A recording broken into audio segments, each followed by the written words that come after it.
Hey, I'm going to talk about grooming dogs, and I'm going to show that example with my own dogs first.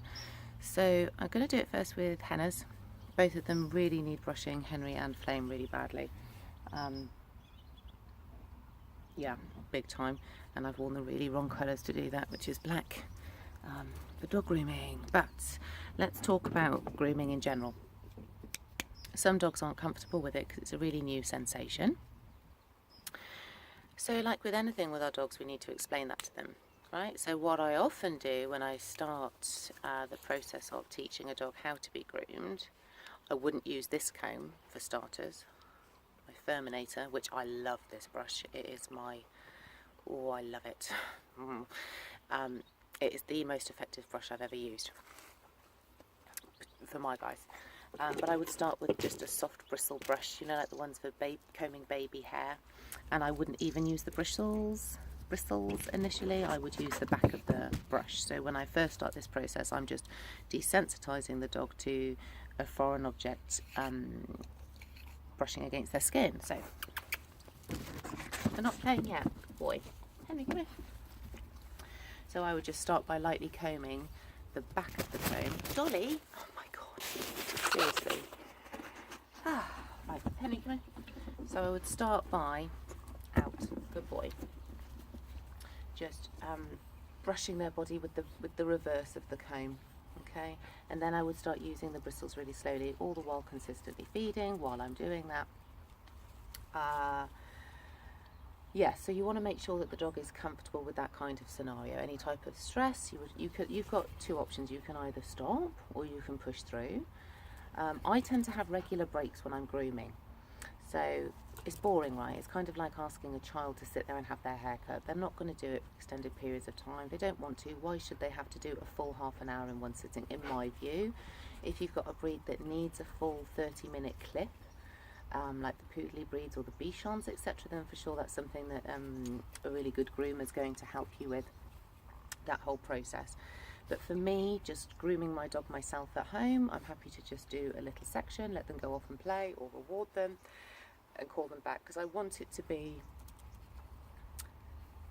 I don't want it to be that I'm holding the dog down and grooming them. I just don't think that's ethical. So yeah, so I'm just going to do a little bit of grooming on Henry, and actually this will show you how effective the Furminator is. Again, cannot stress enough how good this comb is. So wait.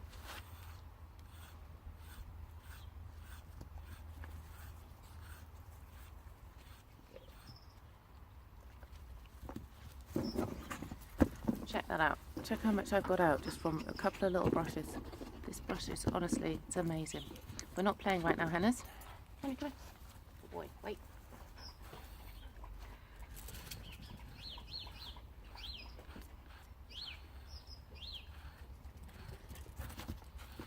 Dolly, leave him alone.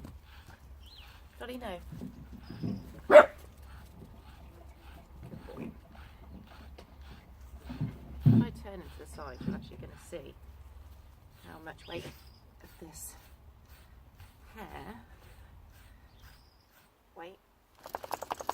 is coming off. Check that out, just saved my carpet from that. So yeah, little note on the Furminator being awesome, which I really like it. It's not for all dogs, so this is in particular a brush that you might have to do some work with your dogs on, because it's got like little, kind of sheds the fur.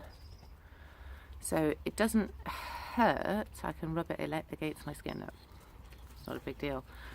And obviously that's right on my skin rather than on a heavily haired area. Off, Dolly. But do desensitize them to the sensation of it. Not all dogs like it. And yeah, I will do another video on, potentially actually with Dolly, showing how to properly desensitize to the sensation of a combing situation, grooming. But I would always start by just using make sure that to start with your dog is comfortable with you touching your hands all over their body, then the reverse of the brush, the back of the brush with no bristle sensation, and then with the bristle sensation, again, like with anything we try and desensitize to, pair it with a positive, touch, treat, touch, treat, touch, treat, or consistent feeding. Some people like to smear a little bit of peanut butter on a bathroom tile and have the dog in the bathroom, or on a post or something, so the dog is consistently licking at the reinforcement, or a bit of pate or whatever, whilst they're being groomed. So they're then pairing those two stimuli together. Being groomed equals consistent reinforcer of food. So yeah, but I will do another video on that with Dolly, because she's a short head breed and doesn't really need grooming, but therefore I've never groomed her, so actually she'd be a good candidate to do a video from a dog that's never been groomed. So I'll do that. But I've got a good half an hour now of using this bad boy. Get yourself a Furminator if you've got a dog with a long coat, because they are epic.